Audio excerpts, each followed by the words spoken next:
Hey, what's up guys? So why might you want a dash cam that offers a second telephoto camera? And what are the benefits of having this additional zoom lens? Well, to answer this, let's take a look at the newly released Viofo A329T, which offers an additional 4x telephoto camera. Now, dash cams themselves are incredibly useful for gathering evidence of what's going on around your car, both while you're driving or parked. And their wide-angle lenses do a great job of recording all around you, not only the stuff that's in front of you, but also cars or pedestrians off to the side, or even traffic lights up ahead. But this is going to come at the expense of capturing some smaller details such as faces or license plates, as well as things that happen a little bit farther away. And while having a higher resolution dashcam can certainly help compensate to some extent, that's a big part of the improvement of what we see between 1080p, 2K, and 4K dashcams. Even top-of-the-line 4K dashcams can only capture so much. And so this is where the telephoto lens comes into play. This additional camera with its zoom lens is going to better help you capture details that the normal wide-angle camera is going to miss. And in fact, this is the same reason why professional cameras offer a variety of different lenses. You need different tools for different purposes, and no one lens can do it all. Now, when it comes to the benefits of having an additional telephoto camera, one of the biggest advantages, of course, is it's going to do a better job of helping to capture details such as license plates. Now, your high-end 4K dashcams are often going to be sufficient on their own, especially in optimal conditions. However, an additional telephoto camera is going to allow you to capture those additional details that are simply impossible to capture with your traditional wide-angle lens. And I find that the telephoto helps not only with additional resolving capability, but also helping deal with motion blur. For example, when the lighting starts to dip a little bit, or you've got more relative motion compared to other cars, the telephoto camera may be the only camera that's able to help capture the license plates. Another good example is capturing motorcycle license plates. Now, it is possible to do with the traditional wide-angle dash cam, again, especially in more optimal conditions. However, if there's more motion involved or the license plate is angled or something, the wide angle is really going to struggle to capture that license plate, and again, it may be only the telephoto that's able to help capture those tiny details. And even when it comes to regular license plates, this is also helpful for those of us here in North America because the letters and numbers on our license plates are actually smaller than what they use for their plates over in Europe. And so for that reason, when it comes to capturing even normal license plates, I could see this telephoto being even more useful here in the States compared to overseas. Now, it's not just license plates though. For example, if somebody drives up in front of you, the telephoto is going to make it easier to record the driver of the vehicle to see who was driving, or if there's maybe some distracted driving like they're on their phone or something. Additionally, that telephoto can help to capture any hand gestures out the car in case of road rage, for example. And if there happens to be a crash farther up the road ahead of you, well, the telephoto is going to do a better job of capturing that, which can be very useful in case you stop and want to share that video footage with whoever was involved in that crash. If you're driving down the highway and you pass a cop who's on the shoulder shooting laser, well, it can be really tough to identify the laser gun in their hand, and being able to zoom in and get closer with your telephoto may make it easier to identify the exact make and model of their different LiDAR guns. If you're on a road trip with beautiful scenery, the telephoto might give you a better view of it. And if there's any wildlife in the road, then ideally you're stopping farther away while letting the telephoto get closer for you. And then similarly, while you're parked, of course, you've got the traditional wide angle that's capturing everything going on around your car, but you've also got the telephoto, which could help to zoom in and better capture the faces of people walking around your car, or any suspicious people who might want to break into your car.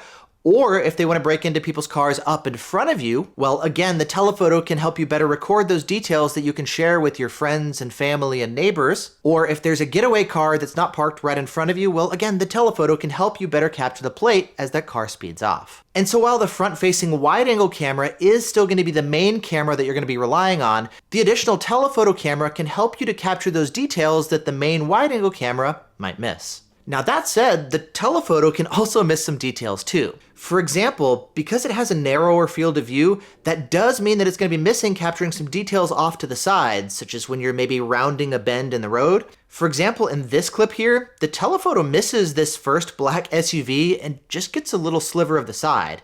And it's a similar issue if we keep driving down the road here around this next bend. There's another truck at this curve, and again, the telephoto is not going to be able to capture the license plate. And so for that reason, I find this telephoto really works best on straighter roads. And so in short, the wide angle and telephoto are complementary. They help each other, but neither one can fully replace the other. Now, telephoto dash cams are not a new idea. For years now, people have been experimenting with DIY solutions where they've been swapping out the traditional wide-angle lens on various cameras with a new telephoto lens. Additionally, there's been a variety of off-the-shelf solutions too. For example, there was the Nextbase 622GW, which had an add-on telephoto camera that actually pointed out the rear, especially if you're installing it in something like a convertible, which may not always have a rear window to install a traditional rear cam onto. And even though things like headrests or people in the car could get in the way, it was definitely better than having no rear coverage at all. There's also cameras like the Cansonic Ultra Dash Z3 and Z3 Plus Standard Edition, and these offered two front-facing cameras in one body. The Z3 Plus also offered an additional rear-facing camera. Now, these Cansonic dash cams use slightly older image sensors. It was 1080p on the Z3 and then 2K on the Z3 Plus. But either way, having the additional telephoto was definitely a big help. Now, my biggest complaint though was I really didn't like the physical design, especially the bright colors on the outside, and I personally prefer having my dash cams be a little bit more stealthy and low-key. For example, there's also the Viofo Eyes. This is also a dual lens setup with an optional rear-facing cam, and its black case design helps it to remain less attention-grabbing when installed in your car, though the dash cam itself is still pretty large. For example, you know how a lot of phones now have 2 to 3 cameras in the back, including a wide angle and a telephoto and more, and they're still pretty compact? Well, I'd love to see a similarly designed dash cam that has 2 front-facing cameras, including an additional telephoto like this. And the Viofo Eyes has a pair of 2K sensors up front. It uses a Sony Starvis sensor for the wide angle and a Starvis 2 sensor for the telephoto, but despite the sensor selection, I actually find the video quality to be worse than I expected. It's also kind of a quirky and unreliable dash cam where it can actually stop recording on its own while driving. Next up, there's the Viofo A329 Plus and A329 Pro that offer an add-on telephoto camera. And while I like the video quality from its 2K Starvis 2 sensor, I didn't like the fact that you actually have to plug it in place of the rear cam. And so for that reason, if you want to run it with the telephoto, you are going to have to sacrifice the rear cam. And personally, I find having a rear camera to be much more important and useful than having an additional second front-facing camera. And so for that reason, I never actually ran the telephoto with my A329 Pros. Now this, though, brings me to the Viofo A329T, which helps to resolve this issue. This is also available as a 3-channel dash cam with front and rear recording, but now the add-on telephoto can be used in tandem right alongside the other 2 channels. And its telephoto cam plugs into the same port that's used for the interior cam of the A329S. And speaking of the A329S, which I've been covering in some recent videos, I know in the comments some of you have mentioned that, hey, you would really like to have the option of doing front, interior, and telephoto available as a 3-channel option, kind of like what we had with the A329 Plus and Pro. That's not available yet with the A329 series, but Viofo is going to be updating their A329 lineup, the newer models, to be able to support that 3-channel configuration.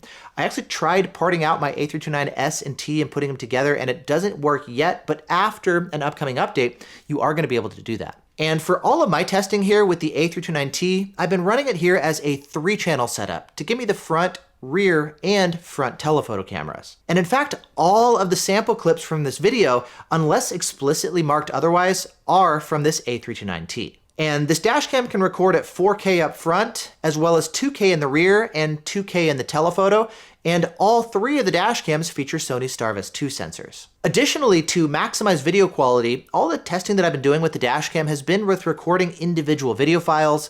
And yes, you can actually combine or multiplex the different video files together, but I found that if you do that, especially with the 3-channel option, the front camera is going to remain at 4K, but the rear and telephoto are going to be dropping from 2K down to just 1080p. And so for this reason, if you want to multiplex and maximize video quality, you might want to consider maybe multiplexing just 2 of the channels, so like front and telephoto while leaving the rear separate, or maybe even multiplexing the front and rear cams and having a separate 2K file just for that telephoto. And I'm going to have another video coming up that's dedicated to just this new multiplexing feature. And speaking of features, we also have HDR available for this telephoto too, but is it a good idea to use or not?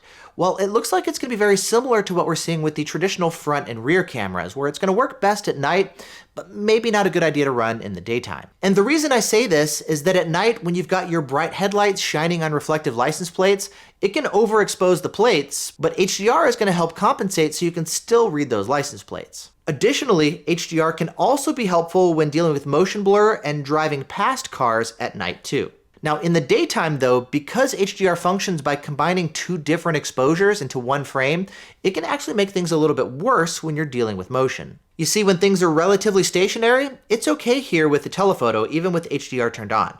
However, when there's some movement involved, the double exposures of HDR can actually make it harder to read the license plates. And so you're really going to be dependent on looking for those frames when there's less motion involved. And so for that reason, I'm going to run with auto HDR on my telephotos, just like I'm doing with the front and rear cam, so HDR will work at night, but turn off in the daytime. The dashcam also gives you the ability to control when the telephoto is on or not, and so you can have it running full time if you want, so you're always getting that additional camera angle, or if you don't need the telephoto while you're parked and you want a little bit longer parking record time because it's not running that additional third channel, you could turn it off while parked and get a little bit longer parking record time. And so as far as my overall thoughts here with this telephoto camera, I find it to be a really useful add-on camera. And I say this despite the fact that you've already got a traditional wide-angle camera recording up ahead and the telephoto is pointed in the same direction, capturing all the same stuff. What makes the telephoto lens useful is the fact that it's able to capture a lot of important details that the wide angle would miss or would otherwise be impossible for any of the traditional dash cams to capture. I can also see the telephoto to be a really good option for those of you who don't want to run an interior cabin cam, maybe for privacy reasons, or you just feel a little bit awkward having a camera always recording in your face while driving. If you're just wanting a traditional front and rear cam, then I think this third telephoto camera is going to be a really useful added camera. And over the years, I've personally spent an inordinate amount of time comparing a bunch of different dash cams with different resolutions and sensors and image quality settings to see which ones are the best at capturing details such as license plates.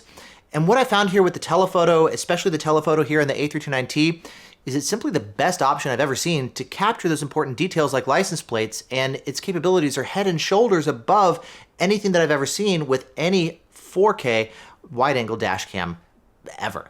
4K dash cams are great, but there's only so much you can do with the resolution side. Having the optical zoom here from the telephoto really does make a big difference. And the A329T telephoto is so far the best variant of any telephoto dash cam that I've seen yet. Now, I do think that it's important to have realistic expectations, and I don't want to overly hype it or anything. And I say that because this telephoto, like anything else, also has its limitations too. For example, sometimes in easier conditions, both the wide angle and the telephoto can capture the details, and so you can capture license plates without having the telephoto. Additionally, there's other times when things are really tough, like maybe it's too dark or there's too much motion, and so for that reason, none of the cameras, including the telephoto, can capture the plates, and so you may be bummed out thinking that you've wasted your money. And so your results will vary here, and even though the telephoto is a big help, again, I don't want to set unrealistic expectations and say that it's some sort of magical cure-all. And I don't think there's any camera that's always going to be able to capture all the details no matter what. Now that said, I've looked at a lot of sample clips in different lighting conditions and at different speeds as I've been driving around the past week or two, and more often than not, the telephoto has definitely been a huge help when it comes to capturing those fine details. Capturing license plates has traditionally been very difficult for dash cams, but having this telephoto really does offer a big improvement. And so for that reason, while I'm going to be running the 3-channel A329S in one of my cars, in the other car, I'm going to be running this A329T. And if you'd like to pick one up, I'll put a link down in the video description for you. And finally, I'm also curious to hear your thoughts. What do you think about having a dash cam with a telephoto like this? Is it worth it? Is it useful?